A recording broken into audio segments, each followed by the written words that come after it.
The United Presbyterian Church in the United States of America was the largest branch of Presbyterianism in the United States from May 28, 1958 to 1983. It was formed by the Union of the Presbyterian Church in the United States of America, often referred to as the Northern Presbyterian Church, with the United Presbyterian Church of North America, a smaller church of Covenanter-Seceder tradition, at a conference in downtown Pittsburgh, Pennsylvania in May 1958. Vigorous ecumenical activity on the part of PCUSA leaders led to this merger, something of a reunion of two long-separated branches of the larger Presbyterian family deriving from the British Isles. Background: between 1937 and 1955, both the Presbyterian Church in the United States of America and the United Presbyterian Church of North America had been looking to merge with Reformed churches. The PCUSA had discussed a merger with the Presbyterian Church in the United States, as well as with the Episcopal Church. Both denominations had also been in contact with the Reformed Church in America, as well as the Associate Reformed Presbyterian Church. History: by the time of the merger, the PCUSA had churches in all 50 states, while the heaviest concentration of UPCNA congregations could be found in western Pennsylvania and parts of Ohio. One institutional expression of the union was the consolidation of two nearby seminaries into the new Pittsburgh Theological Seminary. As had been customary for centuries, the UPCUSA originally held solely to the Westminster Confession of Faith and Catechisms, but one of the details of the 1958 merger was to revise the Westminster Confession. Realizing that the task of revising the Westminster Confession was too much of a burden and potentially divisive, the Commission developed a new confession. Known as the Confession of 1967, it was heavily influenced by Neo-Orthodoxy. The Commission also added several other confessional standards to what was called the Book of Confessions. Furthermore, the UPCUSA revised its ordination vows.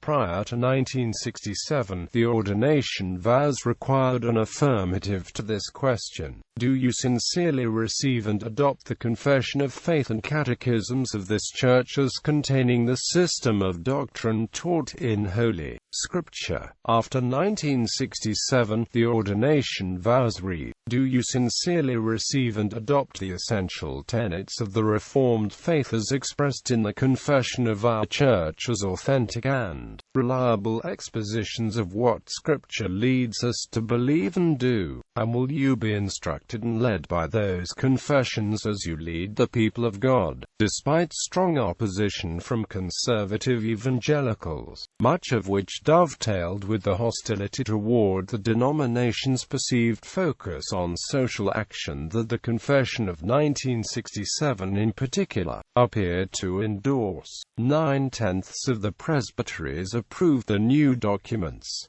Social stances and ecumenism. Generally speaking, the UPCUSA, especially its leadership, was a strong supporter of progressive causes, such as civil rights and feminism. Eugene Carson Blake, who served as the stated clerk of the UPCUSA from 1954 until 1966, was particularly active in the civil rights movement, including partaking in the August 28, 1963 March on Washington, D.C., with Martin Luther King, Jr. The following year, the UPCUSA took an unprecedented step in electing Ed Hawkins, an African-American, who had served as pastor of St. Augustine Presbyterian Church, as moderator, a position which he filled until 1970. However, despite the progressive views of many members, a scandal erupted in 1970 and 1971 when the denomination gave $25,000 to defend the Black Panthers and $10,000 to the Angela Davis Defense Fund, ecumenical endeavors. In December 1960, PCUSA stated clerk Eugene Blake preached his sermon at Grace Cathedral in San Francisco, in which he laid down the plan for uniting PCUSA, the Methodist Church, the Episcopal Church and the United Church of Christ. Following Blake's lead, the 1961 General Assembly sent invitations to the Presbyterian Church in the United States, the Methodists, the Episcopalians, and the United Church of Christ, beginning what was called the Consultation on Church Union, but would be eventually renamed the Churches of Christ Uniting. The UPCUSA was also part of both the National Council of Churches and the World Council of Churches, the latter of which Blake would become the General Secretary of in 1966.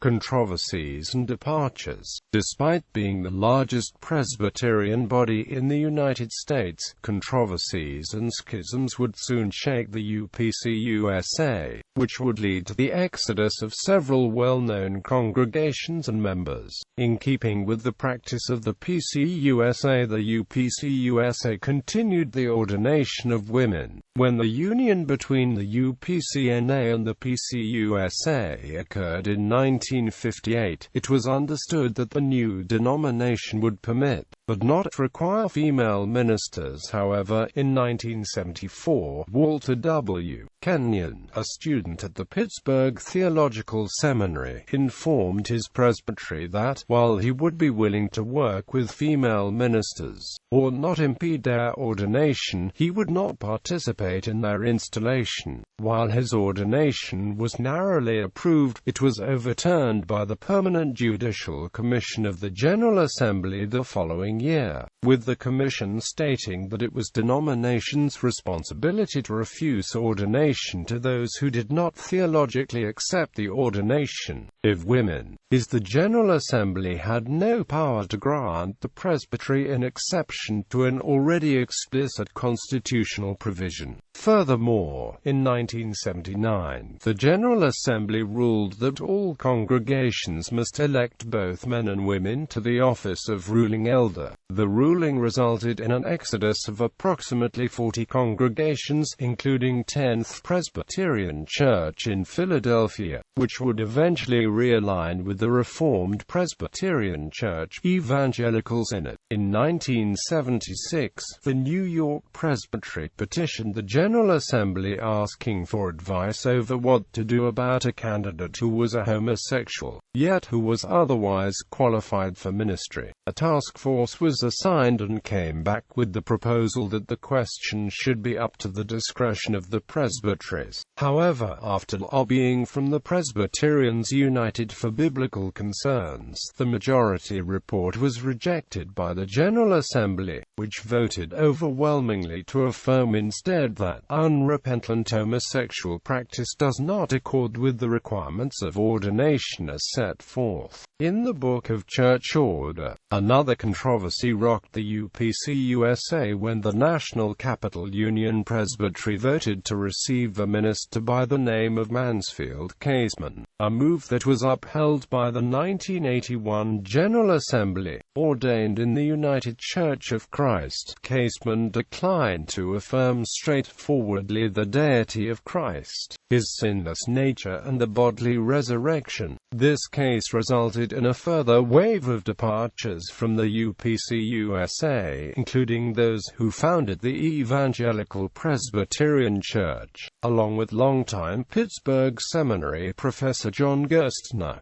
Reunion of the UPCUSA and the PCUS. As the UPCUSA continued its more liberal shift, talks had begun regarding a merger between the UPCUSA and the Presbyterian Church in the United States, who had split from the main Presbyterian Church in the United States of America in 1861 due to the Civil War. Initially committed to Old School Presbyterianism. The PCUS had been beginning a shift towards liberalism in the 1950s and 1960s, including allowing the ordination of women in 1964. While there had been a failed attempt to merge the UPCUSA and the PCUS in 1954, there had been increased cooperation between the two denominations, including joint foreign mission boards, a new hymnal in 1955, Union Presbyteries in 1968, and in 1970, the so-called Plan of Union was drafted, with the December 1973 creation of the National Presbyterian Church, which would soon be renamed the Presbyterian Church in America, which led to an exodus of conservatives from the PCUS. Plans for union accelerated, and were also hastened, albeit less decisively, by the creation of the Evangelical Presbyterian Church by conservatives leaving the UPCUSA in 1981. In 1983, the vote was finally held regarding the merger, with a unanimous 151 presbyteries in the UPCUSA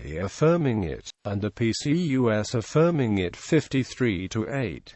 On June 10, 1983, the first General Assembly was held for the new denomination, which would be called the Presbyterian Church. Notable members, prominent leaders and theologians from the period included Eugene Carson Blake, Robert McAfee Brown, Lloyd John Ogilvie, William Sloane Coffin, and David H. C. Reed. Among its members was President Dwight Eisenhower.